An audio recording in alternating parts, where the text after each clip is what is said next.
Salut les amis, j'espère que vous allez bien. Aujourd'hui, vous l'avez vu dans le titre, on va parler des actualités. On va parler de la toute nouvelle série qui va arriver, EB12.5 Zénith Suprême. J'espère que vous êtes chaud parce que dans cette vidéo, je vais vous montrer des petits visuels très sympathiques et même des visuels des coffrets. Mais avant de parler de cette extension exceptionnel, enfin vraiment vous allez voir c'est incroyable. On va parler très rapidement de EB12 parce que j'ai une petite annonce à vous faire. Bah oui, il faut pas oublier que d'abord il y a cette fameuse série EB12 Tempête Argentée qui arrive très prochainement dans une semaine tout pile quand cette vidéo elle sort. Mais avant de commencer cette vidéo, une bonne fois pour toutes, n'oublie pas de t'abonner, d'activer la cloche des notifications et bien sûr like parce que cette vidéo elle va être incroyable. Comme promis, on fait un petit tour par EB12. Alors sortie officielle le 11 novembre, moi quand je tourne cette vidéo on est le 4, donc elle arrive très prochainement officiellement parce qu'il y a déjà eu des tournois d'avant-première, donc certaines personnes ont déjà ouvert des boosters et ont déjà tiré des cartes exceptionnel. Et en plus de ça, il y a déjà des magasins qui l'ont mis en vente alors que c'est pas la date officielle. Bref, nous, ça nous pose aucun problème, c'est juste eux qui vont se prendre une amende. D'ailleurs, par rapport au visuel, on va pas s'attarder là-dessus. Il y a déjà eu des sorties, il y a plein de leaks, on connaît quasiment toutes les cartes, on a déjà vu quasiment tous les visuels vu qu'on a déjà ouvert. Donc on va pas s'attarder là-dessus, on va passer directement à la suite, au plus intéressant. Là où je voulais en venir, c'est qu'on va parler d'ouverture de EB12 sur cette chaîne. Normalement, tout est bon, c'est officiel. Je risque d'avoir début de semaine prochaine du EB12, donc si tout va bien dans la semaine, vous avez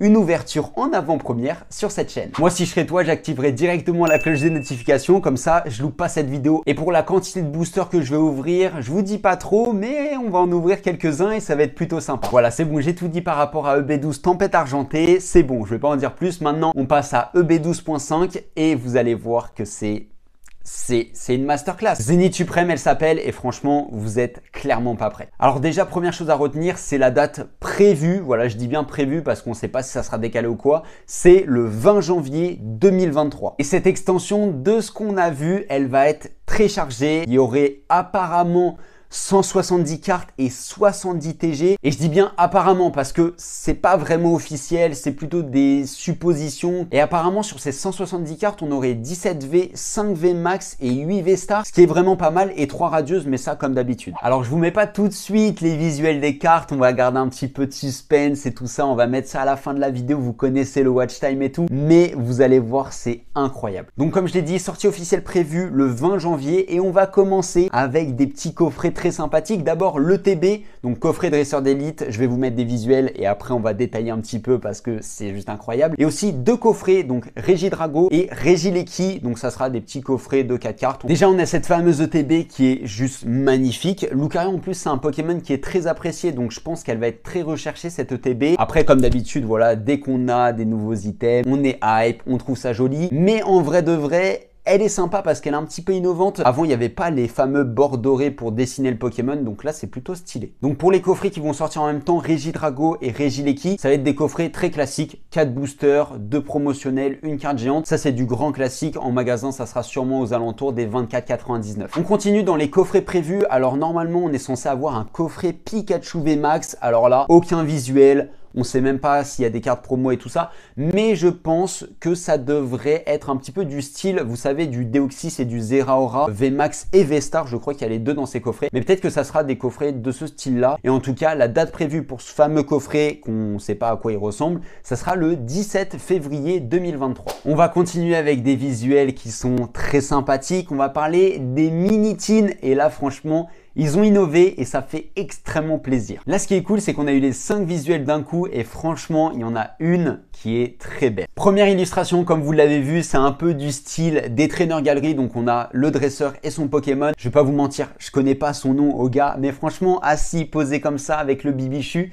très sympathique. La deuxième illustration, c'est notre rival avec le mouton, simple mais efficace. Troisième illustration, je connais toujours pas son nom, mais très stylé, on a l'impression qu'elle lance son Voltoutou au combat, donc ça fait plaisir. Quatrième visuel, très kawaii, une petite Rosemary qui fait un câlin à Morpeko, on valide. Et pour finir, la cinquième illustration, la fameuse mini-team avec Tarak et son Dracofeu. C'est forcément la mini-team qui a fait le plus parler, et franchement, elle est très sympathique et peut-être que j'essaierai de la garder dans ma collection celle-ci. Ensuite pour le 14 avril, on a encore des nouveaux coffrets. On aura 3 tripacks avec les starters, forcément on est obligé, et un super coffret Morpeko, mais je vous avoue que c'est pas ce qui me hype le plus. Donc comme vous le voyez à l'écran, les tripacks ils ressemblent beaucoup aux tripacks qu'on avait pour Destinée Radieuse, donc c'est-à-dire une carte promo, les 3 boosters et forcément le petit pins. Et franchement ce genre d'item ça fait extrêmement plaisir. Franchement, dès qu'il y a un petit pins, dès qu'il y a un petit goodies, de toute manière, on est content. Par contre, le coffret Morpeko, je vous avoue, je suis pas très hype. C'est un coffret V-Union classique. Il y a la carte V-Union, la carte géante et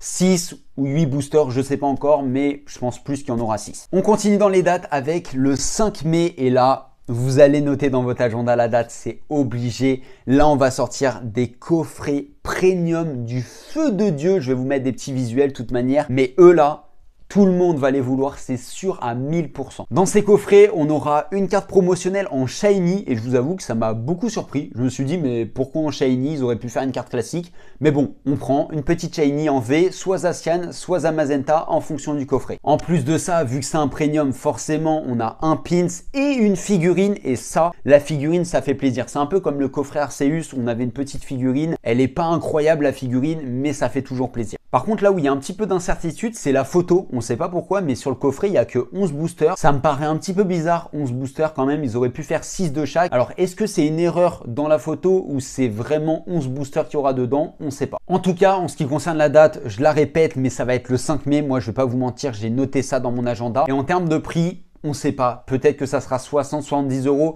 mais en tout cas, ça sera un gros coffret, ça c'est sûr. C'est bon, on a vu tous les coffrets qu'on connaît actuellement par rapport à cette fameuse extension EB12.5 Zénith Suprême. Maintenant, on va passer au moment que vous attendez tous, je le sais. On va parler des cartes et là, je vais vous montrer des visuels. Petite pépite, donc si ce n'est pas encore fait, n'oublie pas de t'abonner et d'activer la cloche des notifications, ça soutient énormément. Et maintenant, on passe aux cartes. Comme je vous l'ai dit au début de la vidéo, l'hypothèse qui est tenue par les collectionneurs actuellement par rapport à cette série en française, c'est qu'il y aurait 170 cartes et 70 TG. Je vais pas vous mentir, moi ça me semble un petit peu beaucoup. En général, sur des extensions en français et à l'international en général, c'est plutôt 70 cartes, quelque chose comme ça. On arrive à 80, 90 avec les secrets, mais 170 ça me paraît un peu beaucoup. Alors par contre, cette hypothèse des 170 cartes, elle a quand même un sens. C'est tout simplement parce que on sait pertinemment que cette extension EB12.5 Zénith Suprême va être inspirée de V-Star Universe. Donc ça, c'est la série japonaise qui va bientôt sortir. Elle va sortir fin décembre, début janvier, si je dis pas de bêtises. Et pour ceux qui ne le savent pas trop, en général, les séries internationales, donc les séries françaises, anglaises, italiennes et tout ça, sont directement tirées des séries japonaises qui portent souvent un autre nom. Donc c'est quasiment sûr qu'on aura des cartes de V-Star Universe dans la série Zénith Suprême qui sortira en français. On va commencer les leaks avec les radieuses. On a une carte radieuse qui est leak et c'est la meilleure. On sait qu'il va en avoir 3. On sait pertinemment qu'il y aura un Eternatus et on a vu un Dracofeu radieux qui est sympa, mais je vais pas vous mentir, c'est clairement pas le plus beau. On a déjà eu un Dracofeu radieux dans Pokémon Go et il était bien plus beau que ça. Petit visuel sympathique, on a eu un métamorphe holographique qui est sympathique, voilà, sans plus, c'est une holo. J'espère qu'on aura les autres visuels très bientôt. Et là maintenant, on passe au V-Star. Et là, il y a des visuels très sympathiques qui sont sortis. On en a eu 4 et franchement, vous êtes clairement pas prêts. Je sais pas si elles sortiront toutes dans EB12.5, mais clairement, les 4 illustrations sont folles. En fait, j'ai l'impression que c'est vraiment un autre style d'illustration que ce qu'on a déjà vu. La première carte qui est sortie, c'est le Clamiral de Hisui en V-Star qui est sorti. Elle est magnifique. Elle est vraiment magnifique. La deuxième, c'est le Zoroark V-Star. C'est clairement ma V-Star préférée. Je vous le dis, cette carte, je vais la chasser, c'est sûr, à 1 million de %. Et on a même eu 2 V-Stars qui sont en train de s'affronter, le Dracofeu et le Mewtwo de l'autre côté. Et là, franchement, c'est des cartes de fou. Alors, je sais pas trop comment ça s'appelle, ce style de carte, mais vous l'avez vu, le point de vue de Dracofeu, bah, on a aussi le point de vue de Mewtwo qui s'affrontent et inversement. Donc, c'est hyper stylé et je sais pas trop comment ça s'appelle ce genre de carte. On continue avec les visuels avec une toute nouvelle rareté. Alors, en français, je ne sais pas du tout comment ça va s'appeler, mais en japonais, ça va s'appeler SA et c'est clairement une toute nouvelle rareté qui apparaît. On aura donc Manaphy, Diancie, Articodin de Galar, Sulfura de Galar, Elector de Galar, Écrémeux, Luminéon. Bref, vous avez compris, c'est des très belles cartes. Et c'est pas fini, je vous ai gardé la plus belle carte pour la fin. Ceux qui me connaissent, vous le savez très bien, je collectionne les Mew et on aura un fameux Mew dans cette toute nouvelle rareté. Franchement, Il est incroyable. Je le veux, je vous dis, j'ai envie d'ouvrir du japonais juste pour cette carte. Et on continue avec les visuels incroyables. On a eu un duo de dresseurs. Alors ça, c'est une avant-première. Je ne sais pas du tout si ça sera une nouvelle rareté ou quoi. On aura aussi une fille qui s'est perdue dans un musée. On a Flo qui arrose ses plantes, tout simplement. Et une Cynthia qui est impériale. Et pour finir la vidéo, j'ai gardé les 3 visuels d'alternatives qu'on a eu. Et franchement, j'étais choqué.